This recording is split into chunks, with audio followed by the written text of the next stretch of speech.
بسم الله الرحمن الرحيم. عن أبي يزيد معن بن يزيد بن الأخنس رضي الله عنهم وهو أبوه وجده صاحبون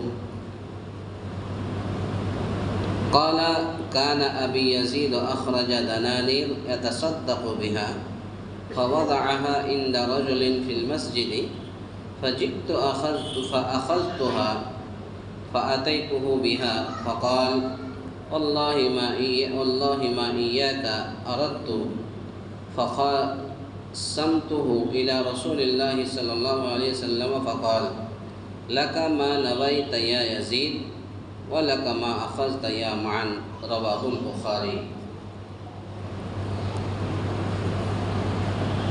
حضرت ابو یزید معن بن یزید بن اخنس رضی اللہ عنہم، یہ معن خود، اس کے باپ یزید اور دادا اخنس تینوں صحابی ہیں. معن، یزید، اخنس تینوں صحابی ہیں، اور تینوں نے بیان کیا کہ میرے باپ یزید نے کچھ دینار، کچھ پیسہ صدقے کے لیے نکالے اور انہیں مسجد نبوی صلی اللہ علیہ وسلم میں ایک آدمی کے پاس رکھ آئے تاکہ وہ کسی ضرورت مند کو دے دے. میں مسجد میں آیا تو میں نے وہ دینار اس سے لے لیے کیونکہ میں ضرورت مند تھا، اور گھر لے آیا. جب والد کو معلوم ہوا تو انہوں نے فرمایا اللہ تجھ کو تو دینے کا میں نے ارادہ نہیں کیا تھا، چنانچہ میں اپنے والد کو نبی صلی اللہ علیہ وسلم کی خدمت میں لے آیا اور یہ جھگڑا آپ کے سامنے پیش کر دیا. آپ نے فرمایا اے یزید، تیرے لیے تیری نیت کا ثواب ہے، اور اے معن، تو نے جو لیا ہے وہ تیرے لیے جائز ہے. بس بچہ کس کا ہے، ڈسٹرب کر رہا ہے، تھوڑا پاس میں لے کے بیٹھیے ان کو. تو اس حدیث سے معلوم یہ ہوا کہ اگر صدقہ غیر ارادی طور پر، یعنی ارادہ تو نہیں ہے لیکن غیر ارادی طور پر محتاج بیٹے کے ہاتھ میں آ گیا تو اسے واپس لینے کی ضرورت نہیں ہے. میں نے صدقہ، ایک چیز کا خاص خیال رکھے کہ صدقہ اپنے بیٹے کو نہیں دیا جا سکتا.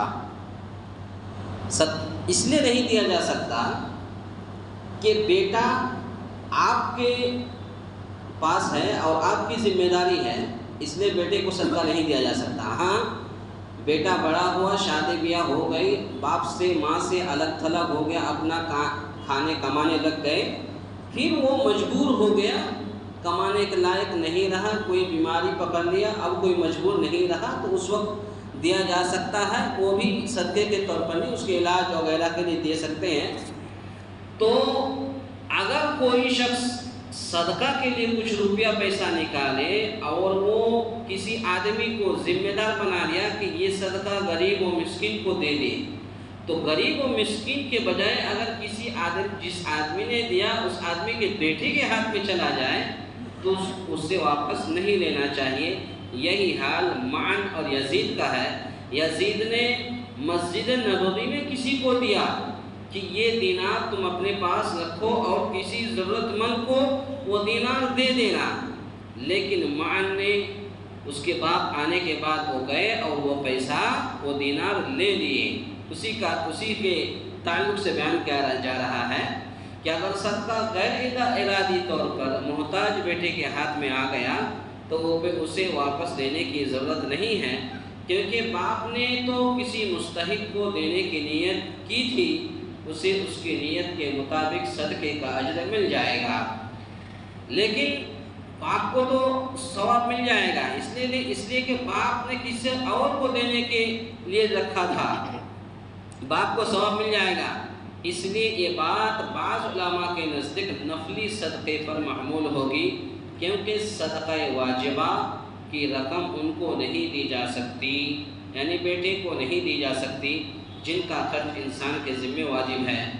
صدقے کے لیے کسی کو وکیل بنانا جائز ہے، یعنی کسی کو آپ بنا دیے بھائی یہ صدقے کا پیسہ ہے، یہ زکوٰۃ کا پیسہ ہے، یہ فطرے کا پیسہ ہے، تم غریبوں میں، مسکینوں میں، مدرسوں میں تھوڑا تھوڑا کر کے بانٹ دینا.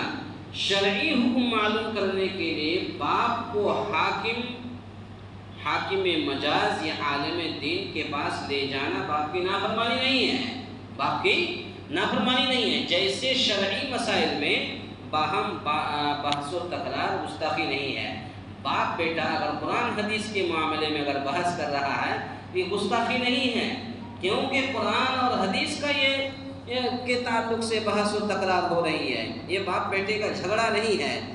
تو اس حدیث کا خلاصہ کلام یہ ہے کہ آج بھی اگر کوئی انسان کوئی صدقہ کسی آدمی کو دیا اور کہا کہ یہ صدقہ کسی غریب اور مسکین اور فقیر کو دے دینا، لیکن وہی صدقہ کوئی اگر بیٹا مجبور بیٹا جاتا ہے اس سے لے لیتا ہے تو صدقہ واپس بھی نہیں لی جا سکتی ہے۔ اللہ تعالیٰ سے دعا ہے یا الہ العالمین ہم تمام مسلمانوں کو کہنے سننے سے زیادہ نیک عمل کرنے کی توفیق عطا فرمائے۔ آمین۔ اقول قولی ھذا استغفر اللہ لی ولکم ولسائر المسلمین واستغفروہ انہ هو الغفور الرحیم۔